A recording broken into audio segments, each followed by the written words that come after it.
सुबह सुबह 4 से लेकर रात के 12 बजे तक कपड़े ही धोती रहती। एक रोज सास पड़ोस से निकलकर कहीं जा रही होती है कि साथ वाली कहती है, हाँ कल्लू की माँ, जरा ये बताओ कि 2 साड़ी है, 2 ब्लाउज और एक पेटीकोट और एक नाड़े वाला लंबा कच्छा। हाँ तो? अरे तो क्या, कितना लोगी धुलाई ये बताओ। धोबन दिख रहे हैं हम क्या?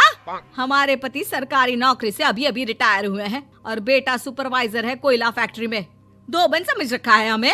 हाय रे कल्लू की अम्मा, माफ कर दो, वो तो मोहल्ले में यही सब बता रहे थे कि तुमने बहू को कपड़ा धुलवाने के काम में लगा दिया है। सास को पड़ोसन की बात सुनकर गुस्सा आ जाता है। वो घर पहुंचती है जहां घर के बाहर ही इतने सारे कपड़े सूख रहे होते हैं जितने कि किसी धोबन के घर पर। अरे ओ कल्लू की दुल्हन, बाहर निकल।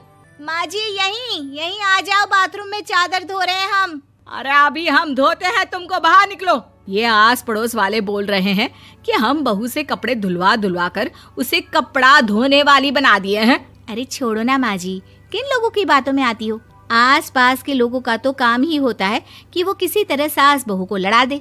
बहू सारे घर के कपड़े धोती है, ये क्या कम है? बोलिए। सास को भी लग जाता है कि वो बहू का ये सनकीपन नहीं छुड़वा सकती, इससे अच्छा है कि खुद ही चुप हो जाए। एक रोज सास और बहू मंदिर जाते हैं जहाँ सास की साड़ी वहाँ खड़ी भीख मांगने वाली से मिलती है। माँ जी क्या बात है, आपकी साड़ी उस भिखारन से कितनी मिल रही है ना? हाँ देखो तो दोनों की साड़ी मिल रही है। क्या बात है कल्लू की अम्मा, तुम खुद को तो अफसर की बीवी बताती हो और ऐसी सिंपल सी प्लेन साड़ी पहनकर घूमती हो। सिंपल और प्लेन नहीं है ये साड़ी। तो क्या सोने के धागे से फूल बने हैं? कुछ भी सासू माँ, कुछ भी। हाँ बने थे इस साड़ी में सोने के धागे से फूल। मेरे पति लेकर आए थे मद्रास से स्पेशली मेरे लिए 10,000 की।